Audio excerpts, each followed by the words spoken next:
Jacqueline, what brought you to this conference today? I heard about this conference through Mei-Lin Feng, who told me about a group of amazing innovators and technologists who are coming together to try and address some of the global challenges we're facing in the future. And I'm connected to her through the California Health Corps, which I'm helping as a founding member, and designing their learning frameworks and partnership models. What does the California Health Corps actually do? So it's still in its earlier phases right now, but it's using the community as a learning system for us to find best practices in delivering public health interventions and services to promote community health and wellness. Do you have a medical background yourself? I have a master's in public health and global epidemiology, and then my undergraduate was in infectious diseases. And I've been working in government, academia, and nonprofit to address public health issues since about 2006. Now I understand that you're one of the speakers at this event. What is your talk about? So my talk is titled Youth, Health, and Beyond, which is very abstract, but I'll try and explain it in a nutshell. I essentially was conveying the story behind what brought me here today, and how community mobilization and youth involvement is necessary to have sustainable impact on our health initiatives and development initiatives in the future. When you say youth involvement, what does that mean? What should they be involved doing? So they should be involved in the community mobilization, which means engaging citizens to be active participants for the outcomes of any public health intervention or development project. And that includes the youth, which means it's the younger generations, high school students, college students, engaging them by training them in the new skills that will train them as local leaders, provide them with the opportunities to be active in the decision-making process and give them a voice in that process and put more value on their opinions and their thought processes. What would they do? Are you talking about young people getting involved to promote the health of other young people or older people, or like playing a role in some kind of healthcare organization? So the particular example I brought up in my talk was an experience with Engineers Without Borders, where I was helping a local community in Haiti to establish a medical clinic. And one of the things that really struck me was how wise the community was in involving the local students to be a part of the evaluation work that I was doing. I was training the local students to do household surveys and collect water samples to better understand healthcare access in the area before the clinic was placed in, so that after we can redo the study and understand what kind of impact it had.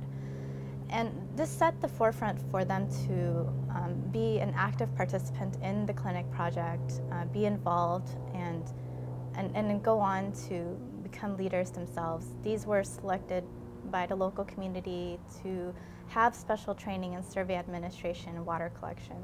So is the basic idea to find out what sort of things are needed health-wise in the community, and then after you know what the people actually need, then you go ahead and figure out how to provide it instead of just providing something and hope that people find it valuable?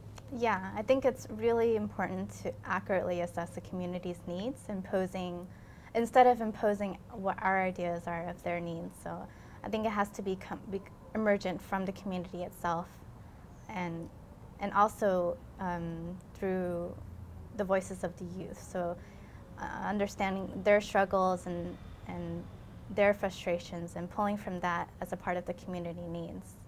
Now in this country we have a pretty well-established healthcare system. Would your work be relevant here? I mean, aren't clinics already trying to understand their clientele and try to provide services that people need? It would apply. I believe in here we do have access to amazing medical service and healthcare services. I think in terms of the participation part, I'd like to promote healthcare services and preventative health services that gives the power back to the individual, so that they can participate in the outcome of their health in the future. And that includes preventative health, focused more on wellness and mindfulness, that can give them the tools to participate in the intervention itself. So are you talking about training average people to be better advocates for themselves, or are you talking about a group of people to advocate for you?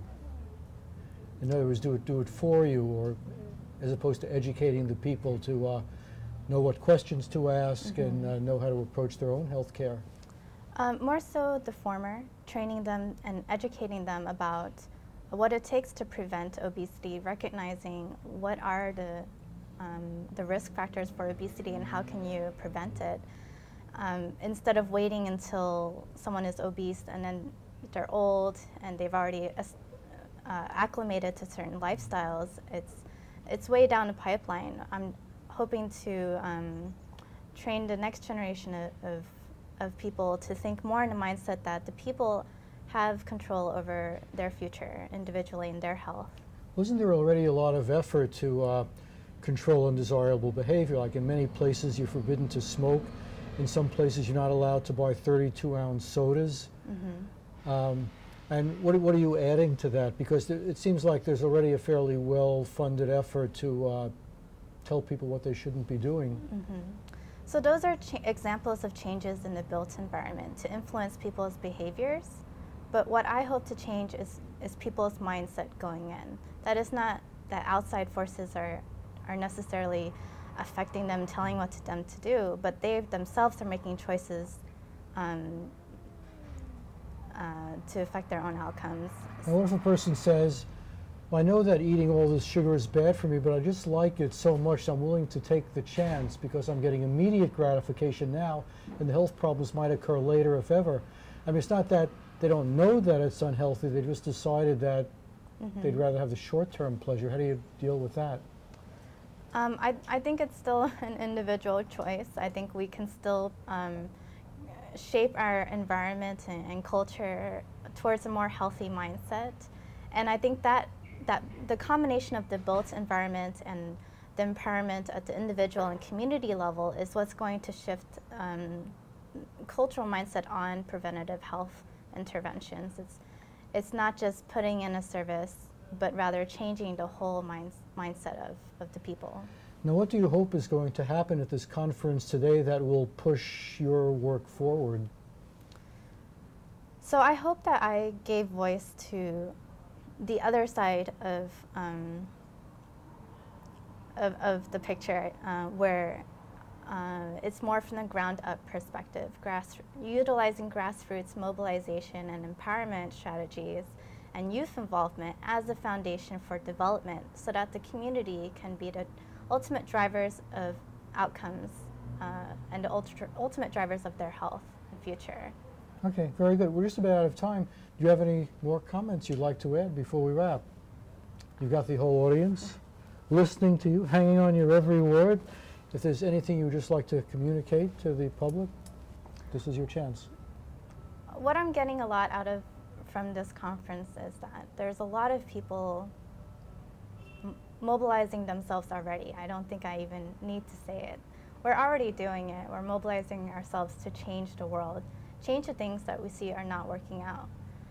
And what I'm taking out of this is hope.